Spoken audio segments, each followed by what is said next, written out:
And we are back. Wildcast podcast. Justin Spears, Arizona football beat writer, here with Michael Lev, senior writer and columnist for the Arizona Daily Star. Check out the Wildcast podcast on Apple, Spotify, and also Tucson.com. We got the video version, which if you're watching, you're probably checking us out there.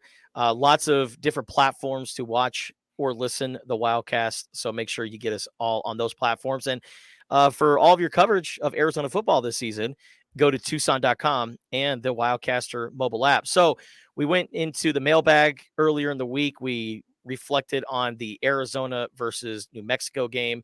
Now it's time to turn the page and get ready for the final non-conference home game of the season against the Northern Arizona Lumberjacks before the Wildcats begin the Big 12 era unofficially. It's considered a non-conference game against Kansas State next week, which is a big one for the Wildcats. But of course, Arizona has to take care of business at home on Saturday.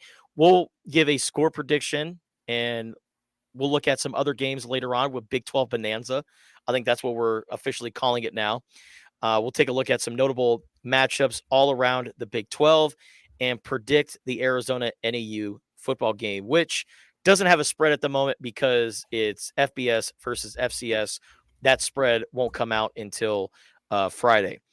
But Lev, kind of looking ahead to the game on Saturday and also looking back on the win against New Mexico, what are some things that you're going to be looking forward to when the Wildcats take the field? For me, I think getting off to a good start defensively, really setting the tone. And Jacob Manu kind of did that early on with a TFL, and you thought, hey, this is going to be a good game for Arizona's defense. And then they finished the game with 3 TFLs, no sacks, which hasn't been the case for Arizona since 2022. Trey Smith had quarterback pressures, 6 of them, but didn't get to the quarterback. So I'm looking at Arizona in their downhill approach on the defensive line to get aggressive, to put pressure on New Mexico's quarterbacks. And I'm also looking for penalties to get cleaned up too. 9 penalties for 100 yards.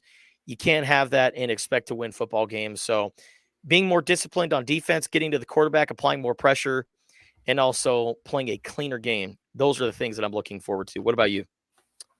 How about flipping it to the other side of the ball, running the ball from the outset, right? We saw in the first half of that game against New Mexico, really not much running and not very effective when they did run the ball. It was a different story in the second half.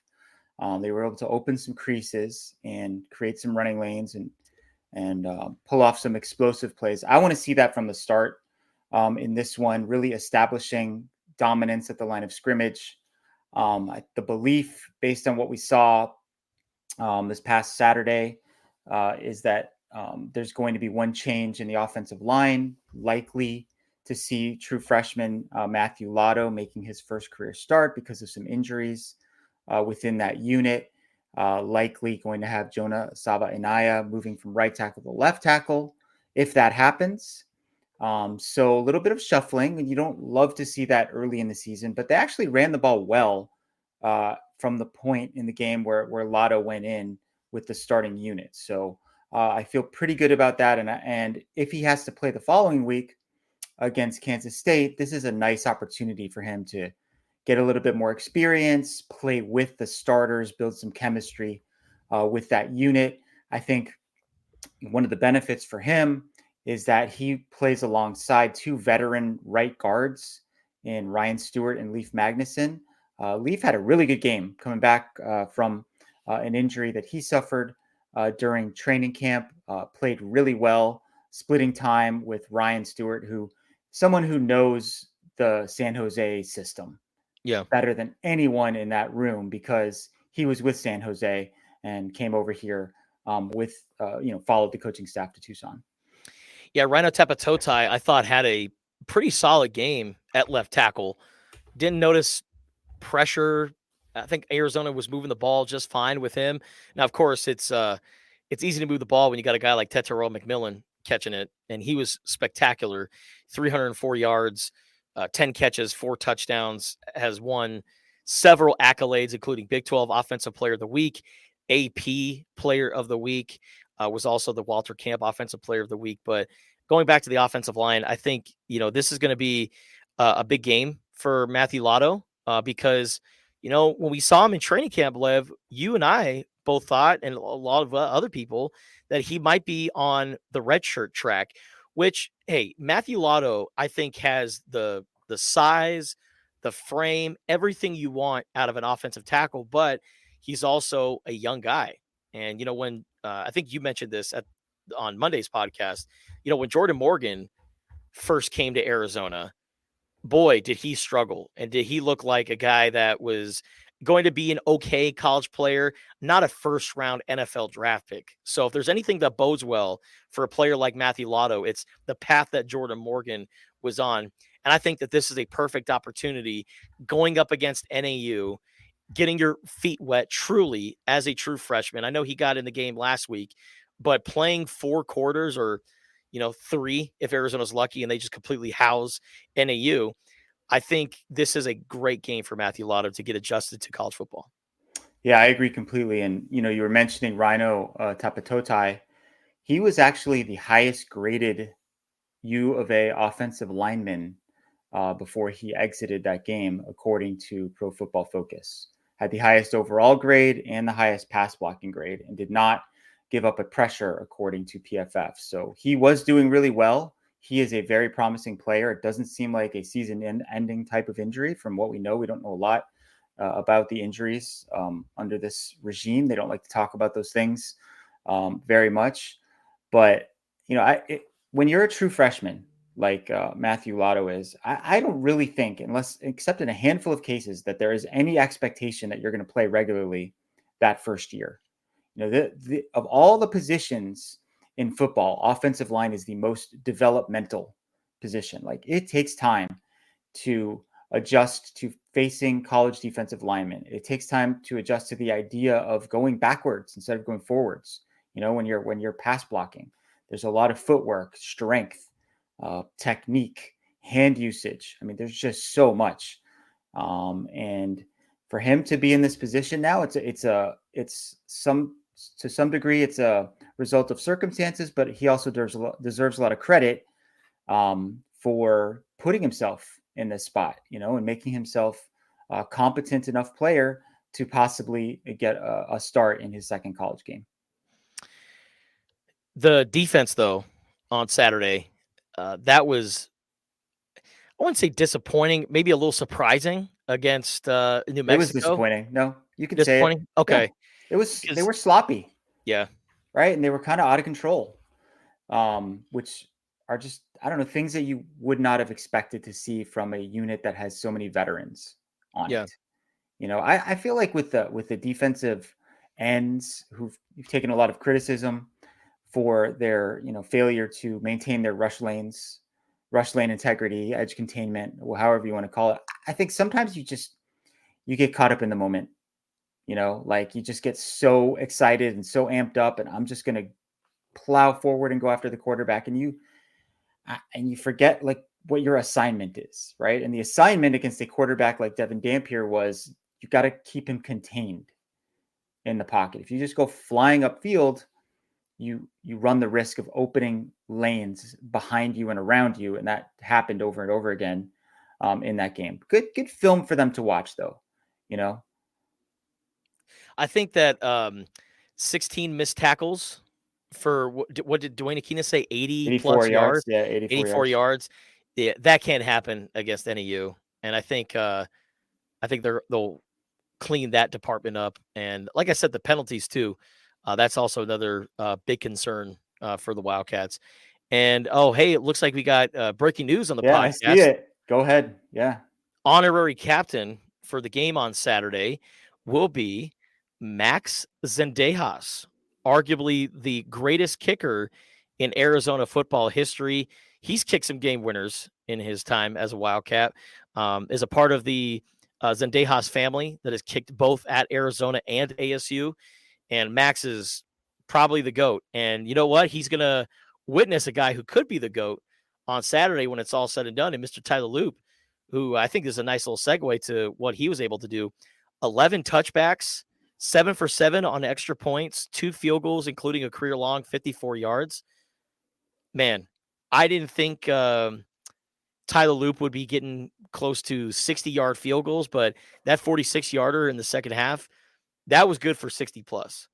I mean, it's awesome. And Brett Brennan has talked about, like, when he was when Arizona football did this crossover event with the soccer team, and Becca Moros asked him, like, how do you know that this guy is an NFL kicker? And he's like, just listen to how it sounds. Michael Salgado Medina has that, but Tyler Loop really has that.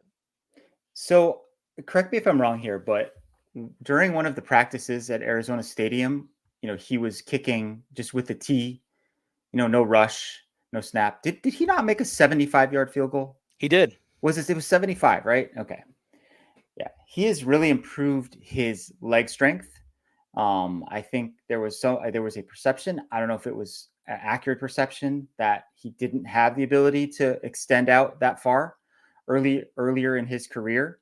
There was a point where it was kind of like Lucas Haversick was the long distance guy and Tyler was the short distance guy, but that might have just been because Lucas was a freak when it came to leg strength, but Tyler, he is approaching that level at this point. And of course, the key with when you're trying to make the NFL, there's very few of those jobs, is you also have to be accurate, right? And he's I think he's over 85% for his career. Yep. If he keeps this up, keeps doing what he's doing, I think he's going to get drafted next year and he's going to be on a roster next year, which would be very cool and would kind of continue something of a tradition of Arizona kickers making it to the NFL. Max Sendejas, you mentioned him, and Nick Folk, of course.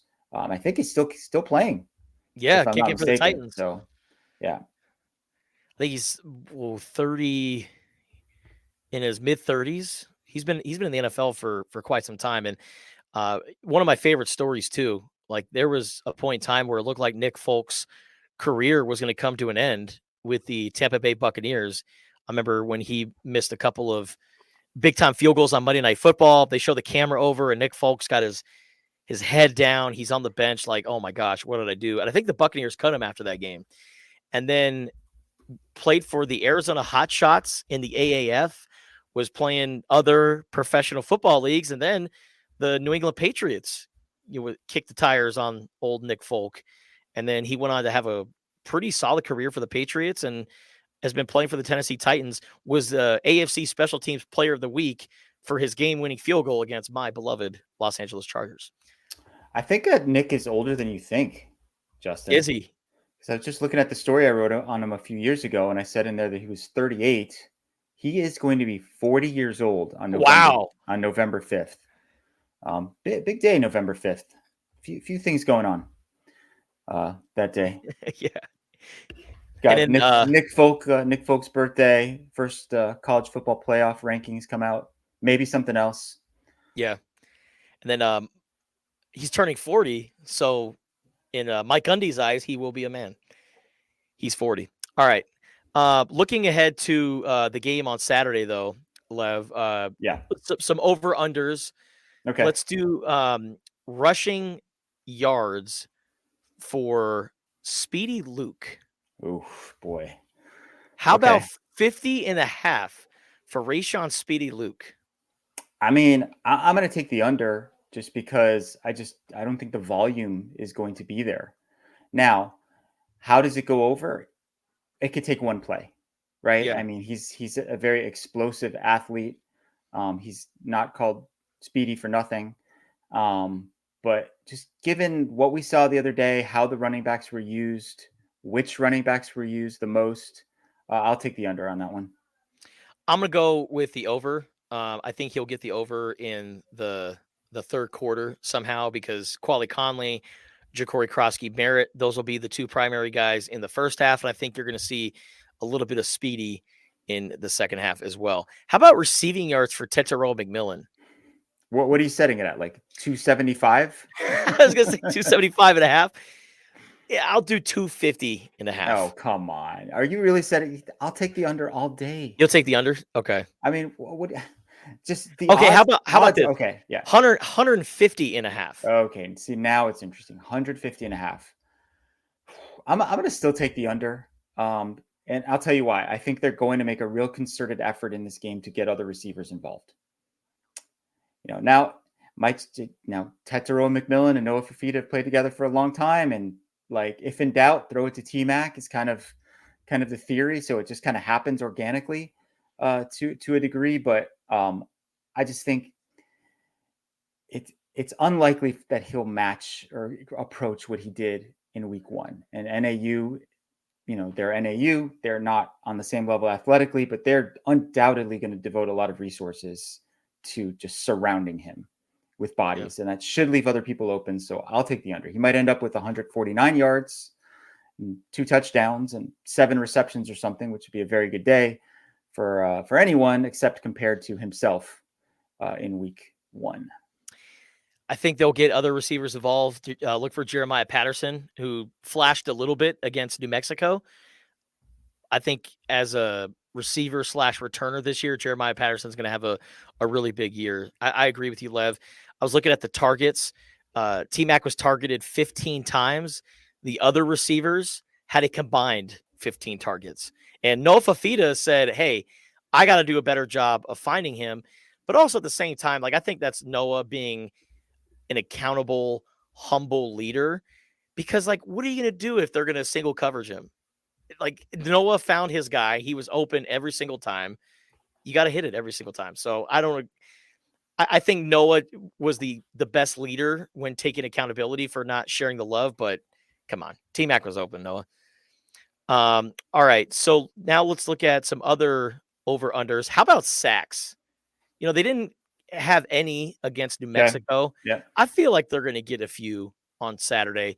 I'm going to go with 3.5 sacks. I'm going to take the over on that one. I agree. I think it'll be a point of emphasis this week. They were close a bunch of times. Like you talked about Trey Smith, he had 6 pressures in that game. They just happened to play a very athletic quarterback who was difficult to corral, difficult to get your hands on him and bring him down. Floodgates open this week, and I say they get 4 or 5 sacks in this one. I'm right there with you, Lev. All right, before we get to Big 12 Bonanza and add sports editor of the Arizona Daily Star, Brett Fera, into the mix, Lev, you wrote a story that Arizona fans need to read regarding television coverage. Now, if you're not going out to Arizona Stadium Saturday at 7 o'clock, you can watch it on ESPN Plus. Streaming is here, folks. It's not going to be on linear television. It's going to be on ESPN Plus. You can still watch it on your TV, but you have to log into your ESPN Plus account. For those that haven't read the story, what can people expect, and how can people get, adjusted to the ESPN Plus era? Yeah. Well, first of all, if you have cable and you have ESPN, that does not automatically mean that you have ESPN Plus, right? It is a separate subscription service. It's $10.99 a month for ESPN Plus alone. You can get it in a bundle with Hulu and Disney Plus for $14.99. And I know it's just another expense, right? Just another thing that you're adding onto the bill. But you will get every Arizona men's basketball game that does not air on ESPN or Fox or FS1. You will get just about every Arizona women's basketball game that's played throughout the season. All the home games for sure, and all the Big 12 games. You'll get baseball. You'll get softball. This is the place where you're going to find those things. You will also get NHL games and MLB games and PGA and soccer and a bunch of other stuff on there, and like all the other college programming that they show. So I know that it's an expense, but you get a lot out of it if you get it. You can access it through your smart TV or any number of those streaming devices that people have, like a Roku or a Fire Stick. And my biggest recommendation for people is do not wait until like 6:30 p.m. on Saturday to try to figure this out if you don't have your setup ready to roll. Do it earlier in the day. Do it Friday. Get on it. Make sure that you've got it all figured out well before kickoff on Saturday so you don't miss anything. Yeah, you don't want to be that guy that's hosting the watch party trying to scramble and find the broadcast. Exactly. ESPN Plus was worth the subscription price when I first got it after watching Peyton's Places. Yeah, there's original programming on there too. Yeah, lots of that Omaha stuff. Yep. A lot of good stuff there. All right. Now on to everyone's favorite segment, Big 12 Bonanza. Let's add sports editor of the Arizona Daily Star, Brett Fera, to the mix. There's Brett. Hi, Brett. Wasn't there a TV show called Bonanza back in the day? And could we get the music with the theme song when we do the Big 12 Bonanza? Brett, you're Oh on man. mute. Was it Bonanza? Yeah. I think there was a TV show Okay. called Bonanza. Yeah. I'm sure we can't get the theme song, but it's kind of what I'm thinking All right, now looking at the games. as we produce the show during the show. Looking at the games for this weekend, lots of interesting matchups. We'll get to the Arizona NAU game later on. There's no spread for this contest, so the Arizona NAU game will not count against our records, but we're still going to predict it because we talk about the Arizona Wildcats, and that's just what we do. All right, Would Lev. you guys like to know the records from last week? Oh, yeah. Of course Let's you do would. it. Yes, Of we course. were all 8-0 straight up. We all had the same straight up picks for every single game, and all of those favorites came through and won those games. Justin and I both went 5-3 against the spread.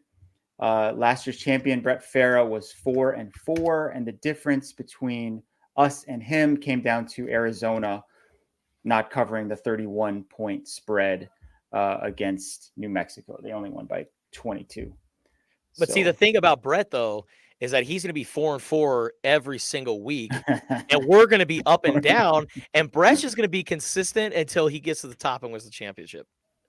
That's what he did last year, if I'm not mistaken.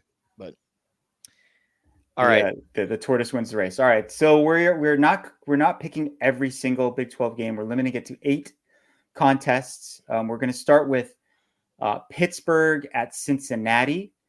This game is a 9 a.m. kickoff. It is on ESPN2. The Bearcats, who won last week over Towson, are favored over the Panthers by 1.5 points. Very good debut last week for Brendan Sorsby, transfer quarterback from Indiana, threw for 383 yards, 2 touchdowns. They compiled 658 yards of offense against Towson. However, Pitt won by more against a better opponent in Kent State. So I am going to take Pitt, the Panthers, to win this game outright, and I'll take those 1.5 points with me. give me Cincinnati to win at home. I don't know what the status of this guy is, but they got some really good news this week. Dante Corleone, their defensive lineman who was experiencing some blood clot issues in his lungs. Little scary situation there, but they're expecting him back. They don't know what his status will be this week. I think he's going to be a great addition. If they get him back, I would love to see him in action. I'm going to go with Cincinnati to win. I'm going with Pitt for the same reasons that Lev said. I think that even though they put up a ton of yards, I feel like it's almost as if Cincinnati's offense moved up and down the field, but just didn't get in the end. I mean, 38 points is nothing to scoff at, but at the same time, for the amount of offense that they moved, you'd think they'd have about 2-3 more touchdowns, and only winning by 18. I mean, that sounds like a crazy number, but that's a catch-up mode in the third and fourth quarter. So against a Towson team that's not an FBS team. So I'm going to take Pitt just because a 1.5 point line is basically a pick 'em. So I'm going to throw it at Pitt. Yeah, that Cincinnati defensive tackle, Don Corleone, is in fact nicknamed the Godfather. Which is one of the great Don Corleone. I did when Justin said Dante time. Corleone. I think he said I was not even thinking of that, but he shortened it to Don Corleone.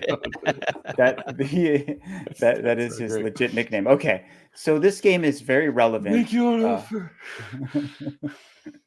This game is very relevant for Arizona. This is Kansas State going out to Tulane.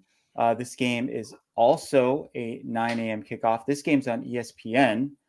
Kansas State is favored by 9 points in this game, coming off a convincing opening victory over Tennessee Martin. Kansas State, they do what they do. They run the ball and they play defense. They had 283 rushing yards in that game last week. DJ Giddens had 124 of those yards, and they had an overall advantage of 449 to 134 in the total yards department, which I consider to be very important. All that being said, Tulane is considered one of the better teams in the AAC. They do have a new coach, so there's a change there. But I think the infrastructure is still in place. The humidity is definitely going to be a factor down there at Tulane. So I think Kansas State wins this game, but I think that Tulane is getting too many points. So I'm going to take Kansas State to win and Tulane to beat the 9-point spread. I think Kansas State wins and covers on the road. That defense was spectacular last week. I know they're playing against UT Martin. UT Martin's not the best opponent, but 4 sacks, a bunch of TFLs. On the other side of the ball, DJ Giddens, like you mentioned, ran wild. KSU, 283 rushing yards. I think Kansas State dominates time of possession in this game, and I think they have a very strong showing week 2, which is going to – if Arizona – they're already getting ready and hyped up for this game, but with Kansas State looking how dominant they're going to look in the first 2 weeks, I think Arizona's going to get really hyped for that week 3 game. It's interesting how we talk about, playing for one game. We talked about this a little bit, and I'll take the curtain away for a second with the discussions around the U of A athletic program or football program to, keep some semblance of closure on practices, even though they were open. It wasn't, Lev wrote about this a lot about just how much they engaged the public. And I thought for that whole time, my one question about that is with Arizona, you're keeping things away from the public, but the minute you play a game or two, people are going to see everything. They're going to see your schemes. They're going to see your personnel. They're going to see, that you're throwing everything out there. My point of that tied to Kansas State is that Kansas State has a tougher road to its game against Arizona because of this Tulane game than Arizona does, because they can't look through, not past, but through the first 2 games, because this is a tough one. And it made me wonder, did Chris Kleiman, we didn't see it, Justin, but did Chris Kleiman, corner Willie Fritz, Houston's head coach in Las Vegas at Big 12 Media Days? Willie Fritz came from Tulane to Houston this year, a little Big 12 brotherhood, and say, hey, give me the rundown of what this team is like, because Tulane is a historically, at least the last 6-7 years, which is why Fritz is now at a Power 4 conference, is a good program. And so it's not a walkthrough for Kansas State. I still think Kansas State's going to win and take the points. I'm a little too liberal in my own thoughts about 9 points isn't that far from 7. So it's really a touchdown plus, which is not that far from logical for a game like this, but I don't think it's going to be a blowout by any stretch. But I'm still going to take Kansas State with the points, and they have a tougher go of it than Arizona will, getting to that week 3 matchup. Okay, this next game is one of 2 in our pool this week that features an SEC team against a Big 12 team. It's kind of a referendum on those 2 conferences. Arkansas is visiting Oklahoma State. This is another 9 a.m. kickoff. This game is on ABC. I won't be watching any of these games unless the imbroglio between DirecTV and Disney is resolved by Saturday. I'll be watching Fox and CBS games throughout the day. So it goes. Anyway, we have got Oklahoma State favored by 7.5 points in this game.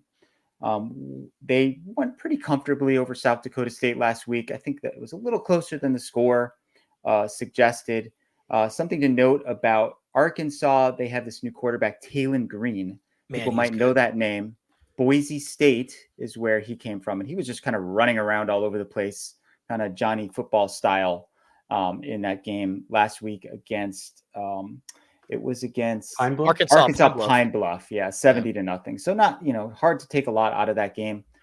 I'm going to say that Arkansas being from the SEC, physical team with a coach who is a former offensive line type coach, that they're going to bring their hard hats to this game, their lunch pails, and they're going to keep it close. So I'm going to take Oklahoma State to win, but I think it's going to be a really close game, and Arkansas is going to beat the spread of 7.5. Look for the Hogs to pull off the upset this week. Oh, I'm not calling it. I'm not predicting it, but man, it would not surprise me. It sounds like you were. I'm not calling. Are it. you? No. I'm going with Arkansas to cover. Oh man, that's a sports talk radio morning show host hedge if I ever heard one right there. I'm going with Arkansas. Keep everyone happy. The whole don't be surprised if it happens, but I'm not saying it'll happen. Okay. You know what? Understood. I just think Taylor Green, I mean, he was special last week. I mean, you mentioned the rushing yards, 6 carries for 88 yards with 2 touchdowns. He was also 16 for 23 for 229 yards and 2 tutties. So I think Arkansas is legit. They're a really good team. Unfortunately, they play in the SEC. I think Oklahoma State, they squeak by, but Arkansas makes it very fun. Brett, what do you got? I'm going to take Oklahoma State with the points. I think Oklahoma State is very legit. I think Arkansas was not that good last year, lost to a bad BYU team, needed overtime to beat Florida. It's not the same team. They're better at quarterback, but I still think that it's not a perfect scenario for an upset like that. And I think Oklahoma State is pretty legit. So I'm going to take Oklahoma State to cover. All right. Our next game is for the Cy-Hawk Trophy. This is Iowa State at Iowa, annual game between the in-state rivals. This game is at 12:30 our time. It is on CBS, which is weird, but that's the new home of that Big Ten football window there that used to be the SEC window. 3:30 Eastern, 12:30 Pacific. Iowa is favored at home by a field goal. Very noteworthy over-under in this game of 35.5, which is beyond hilarious when you look at like the rest of the slate in the Big 12. Like almost every game is over 50. Some of them are over 60. This game is 35.5. Iowa State kind of underwhelming last week against North Dakota. They got out rushed 174-86. Hey man, Iowa put up 40 points. They put up 34 in the second half. They put up 21 points in the fourth quarter of their game. You want to know why, Lev? This past week. Why? Because Kirk Ferentz was suspended. He wasn't even there. It's a good point. We know that there's no Ferentz influence, at least to the same degree that there used to be on the offensive side of the ball, because his son is no longer the offensive coordinator. Quick note on that 21 points. Iowa scored less than 21 points in a full game, 10 times last year. So they scored more points in the fourth quarter last week against Illinois State than they scored in 10 entire games last season. That's insane. I'm riding that momentum. I'm going to take the Hawkeyes to cover the 3-point spread. Wow. Okay. Brett has an emergency, so he's dipping out for the podcast. So it's just going to be Lev and I to finish out the show. But man, offense for Iowa looked much improved last week. I saw Iowa got a commitment from a 4-star wide receiver. And I'm like, dude, why are you going to Iowa? If you're a 4-star wide receiver, you're not going to get the ball, my friend. But offense looks good. But man, Iowa State, how many starters they have back on both sides of the ball. They are one of my favorites to contend for a Big 12 championship. I think they take another step forward with a big win over their rival. Give me Iowa State. Okay, we have Brett's picks here. He had to run. Someone at the door that he had to deal with, which is, hey, this is what happens when we do our podcast from the home office, if you will. He's taken Iowa State as well to win outright. So you guys are going against me on that one. Hell yeah. I like it when there's when we don't have consensus. It's way more fun.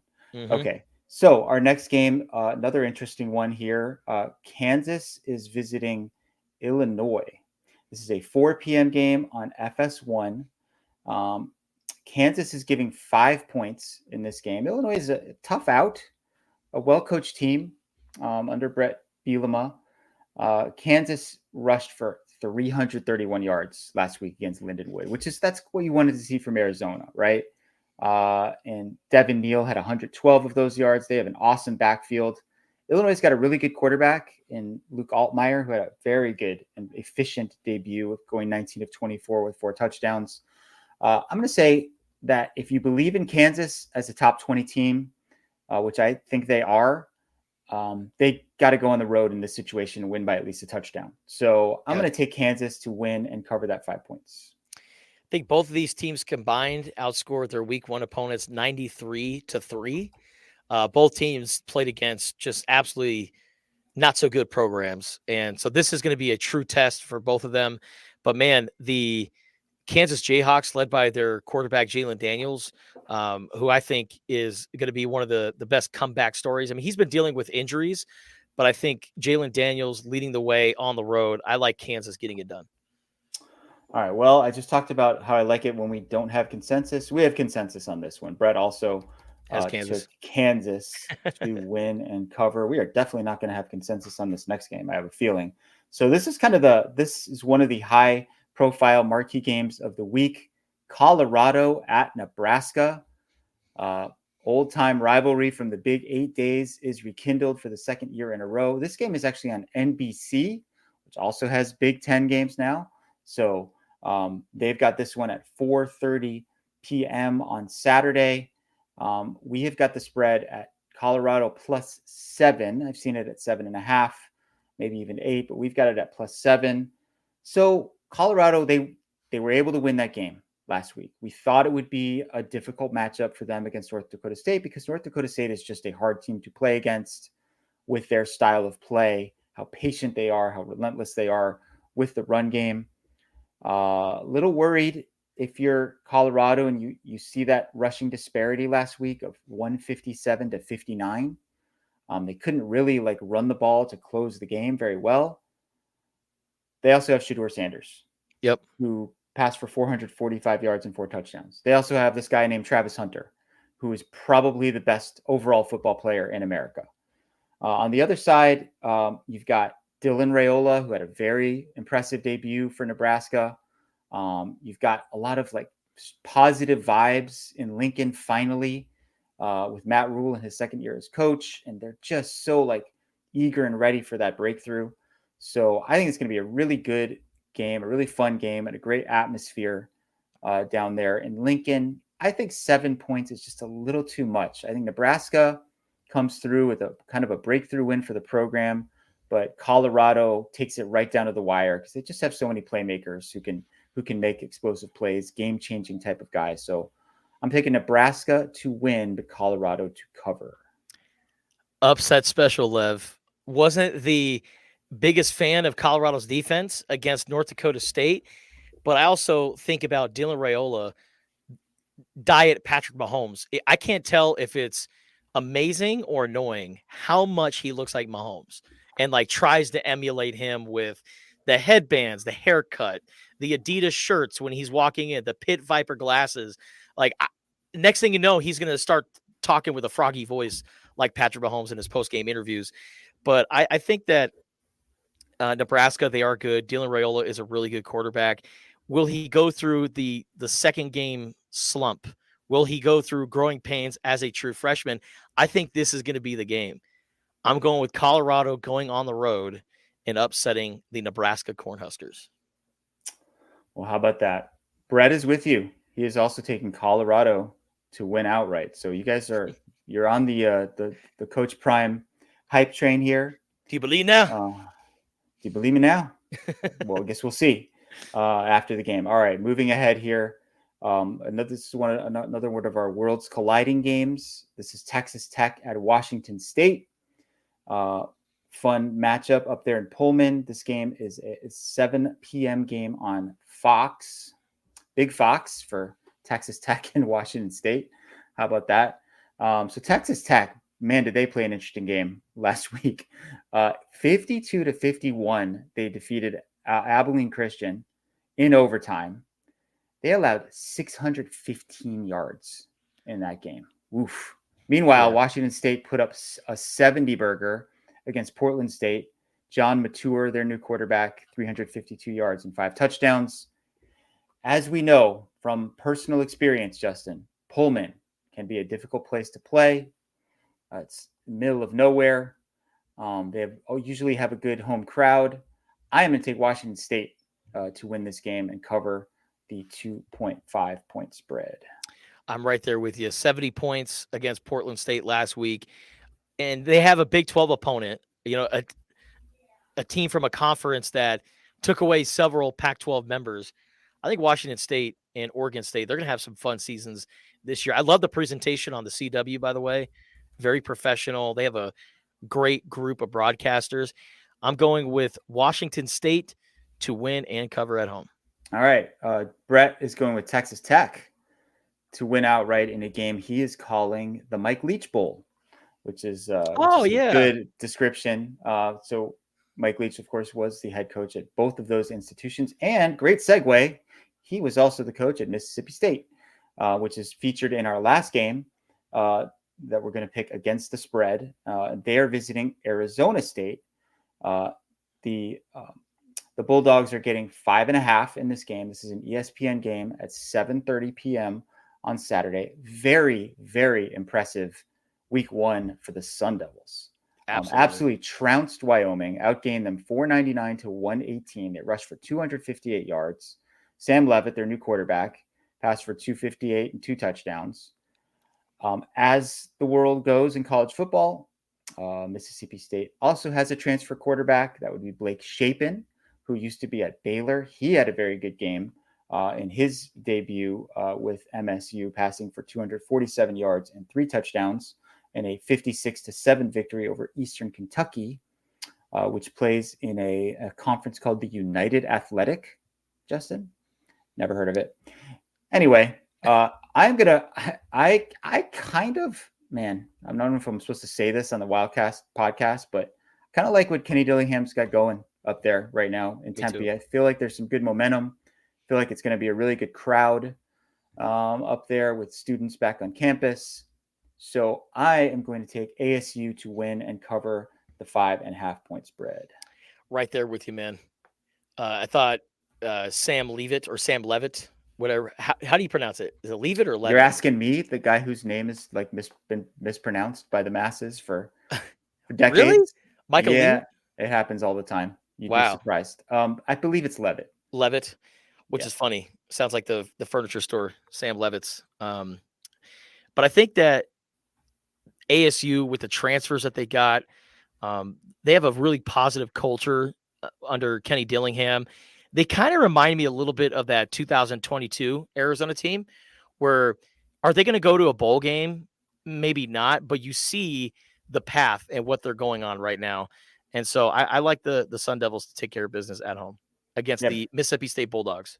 Yeah, Brett's going the other way. He's going to take Mississippi State. I think he probably remembers when Mississippi State came out here and defeated Arizona a couple of years ago. It'll be interesting to see where that program goes under Jeff Lebby, who was the former offensive coordinator at Oklahoma, right? There's always a connection. Oklahoma, of course, faced at Arizona in the Alamo Bowl with a different offensive coordinator, had a bunch of turnovers in that game. Jeff Lebby did good things with Dylan Gabriel. We'll see what he can do at Mississippi State. So you and I are taking the Sun Devils, and Brett is taking the Bulldogs. So now we've got our Arizona and NAU game. We don't have a spread, so we're just going to do score predictions. What do you got, Justin?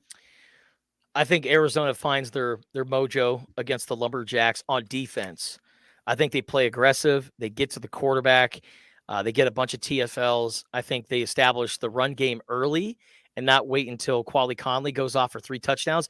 Look for that 6 offensive linemen rotation that they have, where they just put out a bunch of linemen.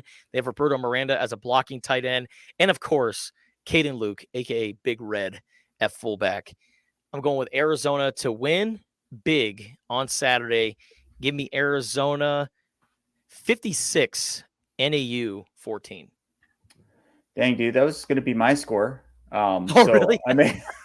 Well, I was just looking up what I predicted in my preseason game by game column, and I had Arizona winning 49-17. I also said I reserved the right to change my mind on any of these things. I was also going to go 56-14. So let's just tweak it a little bit and go with 52-13. Okay. How does that sound? I love it. See a couple field goals in there or maybe a missed extra point or something for the Lumberjacks. We really don't know much about them. They played a strange opponent in week one, a team called Lincoln from California that might not even be a real college. Bishop Sycamore. Yeah, kind of a Bishop Sycamore situation. So it's kind of anyone's guess, but this is a game that Arizona's got to kind of capitalize to clean up on stuff, right? We got to get everything lined up in a row ahead of that Kansas State game. And of course, Utah after that. So I'll go with 52-13. And then Brett has said 51-24 is his prediction for this game, which is a little bit more high scoring on NAU side than probably Arizona would prefer. I think that's going to be a big focal point for the coaching staff, as well as us in the media and the fans. Like, what's the defense going to look like in this game? And if they're giving up 24 or more points, people might be a little bit worried. Absolutely. Then it sets up that matchup in Manhattan, Kansas, Friday the 13th, Arizona versus Kansas State. Top 20 matchup there. Should be a lot of fun. Are you still doing the This Ain't Tucson? I T-shirt? am. Yeah. Oh, awesome. So all right. I will be down in Manhattan trying out the eats down there. Can't wait. Maybe some barbecue. I was going to say, I bet you they've got some good barbecue, some good steak. Good steak out there in Manhattan, Kansas. So something fried, smothered and covered. That's what we like. All right, that'll do it for this episode of the Wildcast podcast. Subscribe, rate, and comment the Wildcast wherever you get your podcasts. And for all of your coverage of Arizona Wildcats football this season, hit us up at Tucson.com and the Wildcaster app. Thanks for watching and listening.